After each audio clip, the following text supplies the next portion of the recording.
स्वागत है आपका न्यूज़ बाइस्कोप में। मैं हूँ आसिया। तो कल अब दूसरे चरण का मतदान होना है, जिसके लिए तैयारियां पूरी हो गई हैं और लगातार हम चुनावी सफ़र आपको दिखाते रहे। चुनावी सफ़रनामे से लौटे हैं हमारे सहयोगी, हमारे रिपोर्टर्स, और वहां पर उन्होंने कवरेज किया है क्या चुनावी माहौल है, मुद्दे कौन कौन से हावी रहे, ये हमारे रिपोर्टर्स ने वहां पर जाकर जाना है, ज़मीनी हकीकत जानी है। और वो ग्राउंड ज़ीरो की रिपोर्ट आज हम आपके सामने लेकर हाजिर होंगे और बताएंगे कि वहाँ पर किस मुद्दे पर चुनावी जंग लड़ी जा रही है। तो फील्ड से जो रिपोर्टर हमारे लौटे हैं, विधानसभा क्षेत्रों से लौटे हैं, दूसरे चरण के संथाल कोयलांचल के कई इलाकों का इन्होंने दौरा किया है, उनसे वहाँ का हाल जानेंगे। हमारे साथ मनीष वर्मा जुड़े हुए हैं, मदन हमारे साथ हैं और मनीष राज भी हैं, साथ ही वरिष्ठ सहयोगी राकेश रंजन भी है, जो आंकड़ों के साथ आपके सामने स्थिति को रखेंगे। तो सबसे पहले मदन से सवाल करते हैं। मदन, कोयलांचल के कई इलाकों में आप घूमे हैं, मुद्दे क्या हावी रहे? एक एक सीट पर अगर हम बात करते हैं, पहले बेरमो की बात कर लेते हैं, वहाँ पर क्या चुनावी मुद्दे रहे और किस तरह की जंग दिख रही है? देखिए, सबसे महत्वपूर्ण ये है कि इस बार का चुनाव जो है वो थोड़ा अलग तरीके से लड़ा जा रहा है, और ये भी है कि वक्त कम रहने की वजह से लोगों ने अपने प्रचार में पूरी ताकत लगाया है। बेरमो में भी इसी तरह का दिलचस्प मुकाबला इसलिए हुआ कि इस बार पहली बार जब जयराम महतो चुनावी मैदान में उतरे हैं, लोकसभा के बाद अगर विधानसभा की बात करें, तो उन्होंने बेरमो को भी चुना। यानी कि पहले डुमरी से चुनाव लड़ने का घोषणा किया, डुमरी से नॉमिनेशन किया, लेकिन फिर बाद में बेरमो से भी चुनाव लड़ने की घोषणा कर बेरमो से भी नॉमिनेशन किया। तो जैसे ही जयराम का नाम भी बेरमो से आया, तब वहाँ ये जो है एक हॉट सीट बनकर वो सामने आया और मुकाबला भी दिलचस्प हुआ। लेकिन बीजेपी ने भी अपने पुराने दिग्गज नेता को चुनावी मैदान में उतारा। कांग्रेस से भी अनूप सिंह, जो कि राजेंद्र बाबू के बेटे हैं, कई बार वो भी वहाँ से विधायक रहे, मंत्री रहे, तो उनका भी एक लंबा राजनीतिक परिवार का इतिहास रहा है। तो जयमंगल सिंह भी अपनी छाप एक अलग काम से छोड़े हैं, उनका भी अपना व्यक्तित्व जो है वो उस क्षेत्र में एक अलग है। तो ऐसे में इसलिए दिलचस्प मुकाबला बेरमो में देखने को मिला है। हालांकि वोटर जो है वो वोकल नहीं है, वहाँ साइलेंट वोटर भी काम कर रहे हैं। अब तो वो इससे अंदाज़ा लगाना थोड़ी मुश्किल हो जाती है। थोड़ी मुश्किल ज़रूर होती है कि कौन किसके पक्ष में है। कुछ युवाओं से अगर बात करेंगे तो वो कहेंगे कि नहीं, जयमंगल ही चलेगा। कुछ जो है जयराम के भी नाम लेते हैं। जो पुराने लोग हैं वो कहते हैं कि नहीं, बीजेपी के उम्मीदवार में भी दम है। तो ऐसे में ये हम कह सकते हैं कि अगर वर्तमान जो स्थिति है वहाँ पर, वो कांटे की टक्कर है, लेकिन थोड़ा पलड़ा जो है वो अनूप सिंह का भारी हुआ दिख रहा है। चलिए, इसके साथ ही कोयलांचल की एक और अहम सीट है और इस सीट पर सबकी नज़र टिकी हुई है। जयराम महतो की आपने बात की है, बेरमो से तो वो चुनावी मैदान में है, डुमरी से भी चुनावी मैदान में है। तो डुमरी का मुकाबला और डुमरी के मुद्दे क्या दिखे आपको? देखिए, यही दिलचस्प है कि दोनों सीटों पर जयराम के नाम आने से जो है मुकाबला दिलचस्प हुआ। वहाँ से जो जगन्नाथ महतो टाइगर कहलाते थे, वो मंत्री भी रहे और कोरोना काल में उनका निधन हुआ। तो उसके बाद उपचुनाव हुए, जिसमें कि जगन्नाथ महतो के परिवार को जयराम ने भी सपोर्ट कर दिया था, एक तरह से कहें तो। फिर उनकी पत्नी चुनाव लड़ी, वो जीती, और यशोदा देवी, जो कि आजसू से फिलहाल उम्मीदवार हैं, वो पहले भी उपचुनाव में लड़ी थी, उनको हार का सामना करना पड़ा। तो एक ताकत लगाने की कोशिश आजसू की तरफ से फिर यशोदा देवी के नाम पर हुई है, लेकिन त्रिकोणीय मुकाबला अब वहाँ होता हुआ दिख रहा है। सीधे जगन्नाथ महतो की पत्नी बेबी देवी है, जो कि जेएमएम से उम्मीदवार है, जयराम महतो हैं, और यशोदा देवी के बीच जो है सीधी टकराहट की स्थिति जो है वहाँ पर बनी है। लेकिन जयराम की स्थिति कहाँ भारी है, ये कह पाना फिलहाल मुश्किल है। चलिए, चूंकि मदन को फिर से चुनावी सफ़रनामे पे जाना है, इसलिए बैक टू बैक इन्हीं से सवाल। और अगला सवाल है चंदन कियारी का।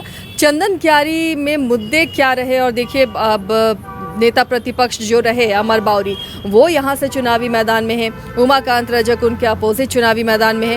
तो किस तरह से लोगों को अपनी तरफ आकर्षित करने के लिए प्रत्याशियों ने कोशिश की है? देखिए, जो बीजेपी की तरफ से जो चुनावी मुद्दे हैं, उसी को लेकर के वहाँ भी उम्मीदवार जो हैं वो आगे बढ़े हैं। तो ऐसे में हम ये कह सकते हैं कि जो सामने से उम्मीदवार हैं, वो आजसू से टिकट नहीं मिलने के बाद उमाकांत रजक जो हैं वो जेएमएम का दामन थामते हैं, और जो अमर बाउरी हैं, नेता प्रतिपक्ष थे, उनके सामने उनको उम्मीदवार बनाया गया। तो मुकाबला काफ़ी दिलचस्प हो गया है वहाँ पर। लेकिन फिलहाल ये कह सकते हैं कि अमर बावरी जो है वो लगातार अपने क्षेत्र में विकास के काम को लेकर के भी लोगों के बीच मैसेज देते हुए नजर आए। वो कह रहे थे कि हम एक बेटा के तौर पर यहाँ काम किए हैं, जिन क्षेत्रों में जो चीज़ें होनी चाहिए उसको मैंने ध्यान रखा है, और आगे भी अगर वो कहते हैं कि हम अगर जीत कर आते हैं तो उसी तरह के काम करेंगे। वहीं उमाकांत रजक भी ये कहते हैं कि एक बदलाव की जो बयार है वो होनी चाहिए, हमें मौका मिले तो हम भी करके दिखाएंगे। तो वहाँ की स्थिति जो है बड़ा दिलचस्प हो गई है। मुकाबला जो है काफ़ी महत्वपूर्ण है। चंदन क्यारी की धरती पर प्रधानमंत्री भी पधारे, तो उससे थोड़ा सा जो है वो अमर बावरी के हौसले जो है वो बुलंद दिख रहे हैं, लेकिन वहाँ की जनता का आशीर्वाद किसको मिलेगा ये आने वाला वक्त बताएगा। चलिए एक और सीट पे बात कर लेते हैं, और बोकारो की ये सीट है जहाँ पर बिरंची नारायण बीजेपी की टिकट पर चुनावी मैदान में है।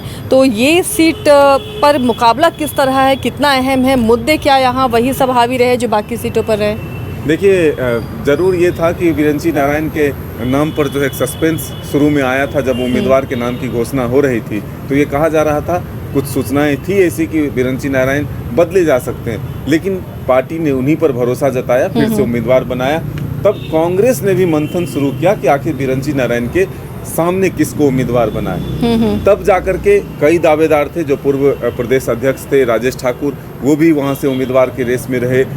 26 लोगों की सूची थी, और इसी प्रचार के दौरान जब हम वहाँ पहुँचे थे तो कांग्रेस के जो झारखंड प्रभारी हैं उन्होंने बताया कि आखिर श्वेता सिंह जो कि कांग्रेस की उम्मीदवार बनाए गए, उनको कैसे सेलेक्ट किया गया। तो विस्तार से जब उन्होंने बताया तो वो कहे कि एक लाइन होटल पर जाते वक्त जो है कुछ खा रहे थे, और इसी दौरान जो है चर्चा में चलिए, तो चर्चा चाय के साथ हो तो ज़्यादा अच्छी है। और चाय ये रोहन सबको चाय दे दो भाई, क्योंकि अब गुलाबी ठंड पड़ने लगी है और उस पर सियासत की बात हो रही है, तो चाय की चुस्की होना भी ज़रूरी है। चलिए मदन, आप कंटिन्यू कर सकते हैं। अपने उम्मीदवार के सूची को लोगों के बीच रखा, कुछ सर्वे टाइप का उन्होंने ही कर लिया। तब उसमें श्वेता सिंह का नाम सामने आया कि श्वेता सिंह को अगर बोकारो से कांग्रेस उम्मीदवार बनाती है तो वो मुकाबला जीत सकती है, और इसी भरोसे के साथ पार्टी ने उन्हें उम्मीदवार बनाया। तो दिलचस्प मुकाबला है। पिछली बार भी श्वेता सिंह चुनाव लड़ी थी, उनके सामने थी, और वो भी समरेश सिंह के परिवार से आती है, तो एक सहयोग आरजेडी जेएमएम के साथ जो है वो उन्हें उम्मीद है कि वो इस बार जो है मुकाबला को दिलचस्प बनाकर विजय भी हासिल करे। लेकिन फिलहाल योगी भी वहां पहुंचे चुनावी मैदान में प्रचार के लिए, तो अब मुकाबला जो है काफ़ी दिलचस्प है बोकारो। चलिए, 2 और सीटें हैं, टुंडी और मांडू, तो दोनों ससुर और दामाद की प्रतिष्ठा दांव पर है। वहाँ पर किस तरह की चुनावी जंग है? देखिए, मांडू में भी दिलचस्प मुकाबला इसलिए है क्योंकि वहाँ भी त्रिकोणीय मुकाबला है। जयराम के पार्टी के उम्मीदवार है, आजसू से तिवारी महतो हैं, और कांग्रेस ने फिर से एक बार जो जेपी पटेल हैं, लोकसभा में उन्हें हजारीबाग से उम्मीदवार बनाया था, तो विधानसभा में भी जेपी पटेल को उम्मीदवार बनाया, तो वहाँ भी त्रिकोणीय मुकाबला है। अगर आप टुंडी की बात करें तो बीजेपी ने विकास महतो को अपना उम्मीदवार बनाया। मोतीलाल जो कि जयराम के साथ शुरू से रहे हैं, जयराम ने अपने पार्टी से उन्हें उम्मीदवार बनाया, और मथुरा महतो जेएमएम से है, तो त्रिकोणीय मुकाबला वहाँ भी देखने को मिल रहा है। और सीधी सी लड़ाई जो है साइलेंट वोटर पर डिपेंड है। हर जगह अगर आप देखें तो जो साइलेंट वोटर है वो किसके तरफ जाएगा, कैंची के साथ होगा, या फिर केला के साथ होगा, या फिर कमल के साथ होगा, या फिर हाथ के साथ होगा, ये कह पाना फिलहाल काफ़ी मुश्किल है कि फिलहाल लोगों का मूड क्या है, मिजाज क्या है। झारखंड में इस बार का चुनाव जो है इसीलिए दिलचस्प है, सस्पेंस है। सरकार के दावे हो या फिर सीटों के आंकड़े हो, दोनों के दावे दोनों जनता तय करेगी। जनता तय करेगी, और जनता जो है वो दिलचस्प चुनाव को और बनाया है, क्योंकि जब विचार खुलकर आते हैं तो लोगों का जो मत है, वो बहुमत है, वो सामने आता है कि आखिर वो किसके पक्ष में है। तो ये स्थिति जो है इस बार बदला सा नजर आ रहा है। तो चलिए, ये मदन जहाँ जहाँ घूमे हैं, जो आकलन उन्होंने किया है, जो चुनावी मुद्दों को उन्होंने देखा है, जिस तरह का मुकाबला देखा है, वो आपके सामने मदन ने लाया है। अब मदन अपने चुनावी सफ़रनामे पर निकलेंगे, और इन सीटों पर आंकड़ों के लिए हम रंजन जी के पास चलेंगे। मदन जी, माइक रंजन जी को दीजिए, और जानेंगे कि ये जो कोयलांचल की कुछ सीटों का जिक्र हमने किया है, यहाँ पर के आंकड़े और यहाँ पर की फाइट कैसी दिख रही है? देखिए, अगर हम शुरू करें, बेरमो से शुरू हुआ था, तो वहाँ पर कुमार जयमंगल हैं, रविंद्र पांडे बीजेपी से हैं, और जयराम महतो जेएलके सुप्रीमो भी वहाँ से चुनाव लड़ रहे हैं। तो यहाँ पर बहुत ही दिलचस्प चुनाव है, कांटे का मुकाबला है। और जो यहाँ पर कई बार आप आमने सामने की लड़ाई देखती थी, वो इस बार आमने सामने का नहीं होकर ट्रायंगुलर है। अब इसमें किसका नुकसान होगा, किसका फायदा होगा, बताना बड़ा मुश्किल यानी है। जयराम की पार्टी के आने के बाद ये जो झारखंड में एक नया ट्रायंगुलर फाइट का सीन नजर आ रहा है, वो दिख रहा है कई सीटों या पर। एक समीकरण बन रहा है। और हाँ। खास करके अगर आप उत्तरी छोटा नागपुर में देखें तो जयराम की पार्टी का इम्पैक्ट थोड़ा है, और कई सीटों पर जो है वो मुकाबले को त्रिकोणीय बना रहे हैं। तो बेरमो की सीट भी एक वैसी ही सीट है। अब उनके लड़ने से किसका फ़ायदा, किसका नुकसान, या उनका फ़ायदा नुकसान, ये परिणाम के बाद ही पता चलेगा। लेकिन यहाँ पर मुकाबला जो है वो बहुत कांटे का हो गया है, और तीनों ही कद्दावर नेता हैं। अब हेवी वेट्स कह लीजिए, तीनों हेवी वेट है, और उसमें जो है कौन भारी पड़ते हैं ये देखना दिलचस्प होगा। लेकिन अगर यहाँ पर आप आंकड़ों की बात कीजिए तो यहाँ पर आप देखिएगा कि जो मुस्लिम हैं वो 12.6% है, और एसटी 15.8% है, एससी 13.79%, राजपूत वोटर्स की संख्या अच्छी है, कुर्मी वोटर्स भी हैं, ब्राह्मण भी हैं, और यहाँ पर आपको राजपूत, ब्राह्मण, कुर्मी तीनों से प्रत्याशी भी हैं। और कुल मिलाकर अगर आप देखिए तो यहाँ से 14 प्रत्याशी मैदान में हैं। तो मैं बस आंकड़े बता रहा हूँ, आज इसका समीकरण क्या होगा वो तो चुनाव के दिन पता चलेगा।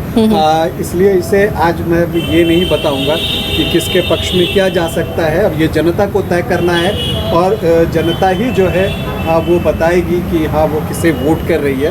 तो ये सिर्फ एक जो जातीय समीकरण है वो हमने बता दिया। वहाँ से राजेंद्र बाबू कई बार जो है वो चुनाव जीत चुके हैं, वहाँ से बीजेपी को भी सफलता मिली है। लेकिन जो पिछले सारे चुनाव थे उसमें कमोबेश देखिए कि आमने सामने की लड़ाई होती थी। एक वक्त था कि यहाँ से कम्युनिस्ट तीसरा कोण बनाते थे।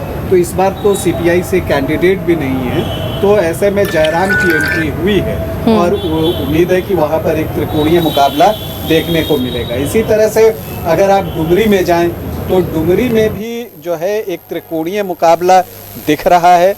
अब इसमें जो है बेबी देवी जो कि मंत्री हैं वो चुनाव लड़ रही हैं, यशोदा देवी हैं, और जयराम महतो वहाँ पर भी हैं। और वहाँ पर एक और प्रत्याशी हैं अब्दुल मोमीन रिजवी। उनकी चर्चा मैं इसलिए कर रहा हूँ कि 2019 विधानसभा में वो AIMIM से लड़े थे, और वोट का एक अच्छा प्रतिशत डबल डिजिट में वो ले आए थे। तो देखना है कि इस बार उनका प्रदर्शन कैसा होता है। हालांकि बाई इलेक्शन में वो बहुत अच्छा नहीं कर पाए थे, लेकिन अब्दुल मोमिन रिजवी ये इस इलेक्शन में किस तरह का करते हैं उससे भी परिणाम पर बहुत असर पड़ने वाला है। सबके अपने अपने वोट हैं। कुर्मी वोट जो है वो यहाँ पर बहुत ज़्यादा है, 30% के आसपास है। और आपको बताऊं कि पूरे झारखंड में कुर्मी वोटर्स की हम बात करें तो वो दूसरे नंबर पर जो है वो आपको डुमरी ही आता है। लेकिन जो तीनों मुख्य प्रत्याशी हैं उसी कास्ट से हैं, तो वहाँ पर किस तरह से वोटों का अरेंजमेंट निकल कर आता है इस पर बहुत कुछ निर्भर करेगा। लेकिन मुस्लिम वोट किस तरफ जाते हैं, किस तरह से उसमें बंटवारा होता है, उस पर बहुत कुछ निर्भर करेगा। और निर्भर करेगा कि जो बाकी जातियाँ हैं वो किस तरह से वोटिंग करती हैं, क्या वो गोलबंद होकर वोटिंग करती हैं या वो बट कर वोटिंग करती हैं, इस पर भी बहुत कुछ जो है वो निर्भर करेगा। क्या होगा ये तो 20 को एक झलक दिखेगी, और क्या हुआ ये हमें 23 नवंबर को ही पता चलेगा। अब एक और सीट आपने चंदन क्यारी की बात की, तो चंदन क्यारी की सीट जो है वहाँ पर बहुत क्लोज फाइट है, और वहाँ पर भी मुकाबला बहुत करीबी हो गया है। अमर बावरी हैं सामने, उमाकांत रजक है, और अर्जुन रजवार जो हैं वो आपको JLKM पार्टी की तरफ से चुनाव लड़ते हुए आपको दिखेंगे। अब यहाँ पर अगर हम बात करें तो पिछली बार अमर बावरी जीतने में सफल रहे थे, 2 बार से वो जीत रहे हैं। उनकी अपनी कोशिश है, नेता प्रतिपक्ष है, उस हिसाब से कद भी ऊंचा हुआ है। लेकिन उमाकांत रजक इस बार JMM के टिकट पर चुनाव लड़ रहे हैं, और तीसरा कोण बनाने की कोशिश कर रहे हैं वहाँ पर JLKM के जो प्रत्याशी हैं अर्जुन रजवार, वो यहाँ पर तीसरा कोण जो है वो बनाते हुए दिखेंगे। तो अब यहाँ पर अगर आप देखें जातीय समीकरण क्या है, तो जो SC हैं वो 23.53% हैं, जो ST हैं वो 7.66, मुस्लिम वोटर्स 11.3, कुर्मी यहाँ पर बहुत हैं 26.27, मतलब 26-27% के आसपास कुर्मी वोटर्स हैं। इसके अलावा भूमिहार हैं, राजपूत हैं, ब्राह्मण हैं, बंगाली भी यहाँ पर हैं। तो सभी जो है एक तरह से वोट करते हैं। कुछ पैटर्न भी रहा है कि कौन किसको वोट करता है, फिलहाल उसकी चर्चा नहीं करूँगा, लेकिन ये जो एक पैटर्न दिखता है और जो जातियाँ दिखती हैं उनमें इस बार किस तरह से एक नया समीकरण बनता है वो देखना दिलचस्प होगा, क्योंकि इस पर आमतौर पर यहाँ पर आजसू होता था, पिछली बार बीजेपी, आजसू और JMM था, तो वो एक तीसरा कोण बनता था। तो एक नई एंट्री यहाँ पर JLKM की हुई है और JMM से जो है वो आपको उमाकांत रजक लड़ रहे हैं, तो आजसू बीच से निकला है। तो इसमें किस तरह से वोटों का एक अरेंजमेंट होता है वो देखना दिलचस्प होगा। लेकिन ये मानकर चलिए कि चंदन कैरी की जो सीट होगी वहाँ पर बहुत धड़कनें रोक देने वाला मुकाबला भी हो सकता है। तो ये तमाम कोयलांचल की उन सीटों पर आकलन था जहां जहां हमारे सहयोगी गए और वहां का जायज़ा उन्होंने लिया है। चलिए अब संताल का रुख करते हैं और संताल लगभग हमारे तीनों सहयोगी संताल घूम के आए हैं। तो उदय जी, संताल में आपसे शुरू करते हैं। संताल की कौन कौन सी सीट बेहद हॉट बनी हुई है और आप जहां जाएंगे वहां पर किस तरह का चुनावी मुद्दा दिखा? देखिए, मैंने सारठ को बड़े करीब से देखा, सारठ, मधुपुर और इन सीटों के बारे में अगर मैं बात करूं, साथ ही जामताड़ा, सबसे हॉट सीट जामताड़ा माना जा रहा है इस बार। जामताड़ा में दोनों ही प्रत्याशी काफ़ी मजबूत दावेदार नजर आ रहे हैं और काफ़ी रोमांचक संघर्ष देखने को मिल रहा है। वहाँ के समीकरणों की बात अगर की जाए तो वहाँ देखिए लगभग 50,000 के आसपास वहाँ आदिवासी वोटर्स हैं। इसके साथ साथ मुस्लिम मतदाता करीब 60,000 के आसपास हैं और लगभग 70 से 75,000 सामान्य मतदाता हैं। और अब लड़ाई इस बात को लेकर है कि आदिवासी मतदाता किसका साथ देते हैं।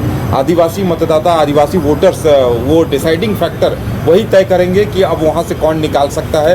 तो काफ़ी ज़बरदस्त मुकाबला, कांटे की टक्कर कहा जा सकता है सीता सोरेन और इरफान अंसारी के बीच। ये जामताड़ा के हालात हैं। हालांकि जामताड़ा में देखिए तरुण गुप्ता JLKM के प्रत्याशी हैं, वो शुरुआत में प्रभावी दिखाई दे रहे थे, लेकिन अब मुकाबला दोनों पे ही फोकस हो गया है और वो तीसरा कोण बनाने में कोई बहुत ज़्यादा कामयाब नहीं रहे हैं। तो अब फाइट सीधे सीधे इरफान अंसारी और सीता सोरेन के बीच में है।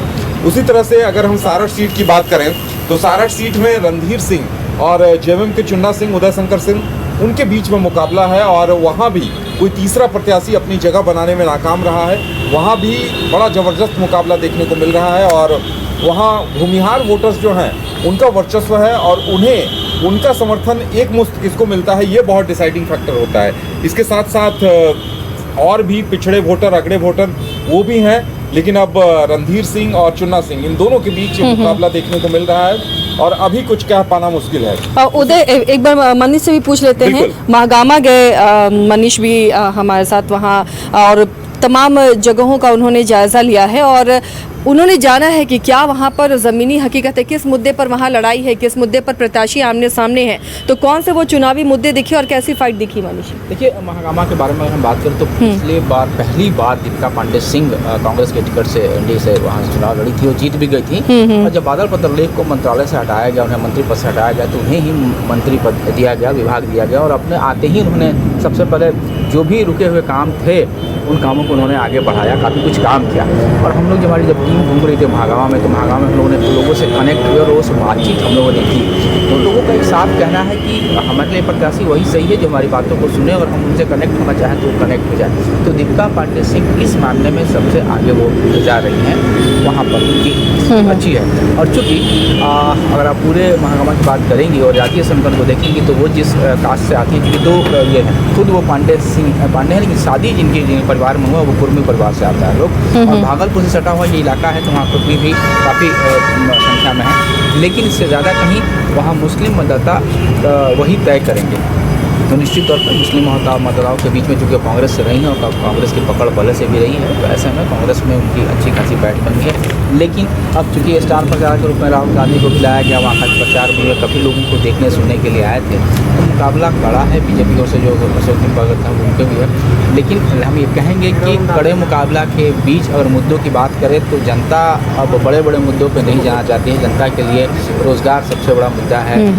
कुछ आम लोगों से हमारी बातचीत हो रही तो उन्होंने कहा कि लोग सिंचाई पे कोई ध्यान नहीं दे रहा है। यहाँ पे अगर गंगा नदी से कुछ पूल नहरें निकाल दी जाए और इस इलाके को पानी दी जाए तो निश्चित तौर पे 85% जो पलायन है, जो बाहर चले जाते हैं उन इलाकों से लोग बाहर काम करें तो वो रुक जाएगा। तो ये एक बड़ा मुद्दा है। वो ये मानते हैं कि इस पर कहीं कहीं कोई बातचीत नहीं हो रही है। ये अलग बात है कि लोग घुसपैठ और दूसरी तमाम चीज़ों पर ध्यान दे रहे हैं, तो ये आम लोगों की कहना है। हालांकि उन लोगों ने कहा कि इस कार्यकाल के जो भी कार्य हुआ पांडे सिंह के कार्यकाल में, तो उससे काम से काफ़ी बहुत संतुष्ट हैं और उन्हें उम्मीद है। लेकिन चूँकि भाजपा अब वहाँ पर अपनी पूरी ताकत लगाई हुई है और जीतना है, क्योंकि गोड्डा महागामा गोड्डा लोकसभा संसदीय क्षेत्र में आता है और निशिकांत दुबे खुद बड़बोले नेता में आते हैं। काफ़ी उनकी अपनी पैठ भी हर मुद्दे पर आगे रहते हैं। आप देखी होंगी कि पिछले कई सालों से हेमंत सरकार को पहले अगर किसी ने उंगली की तो वो निशिकांत दुबे ही रहे, तो उनकी भी कहीं ना कहीं प्रतिष्ठा दांव पे लगी हुई है। हालांकि लोकसभा चुनाव में महागामा विधानसभा से बीजेपी को सीट बढ़त उतनी खास नहीं मिली थी। वहाँ से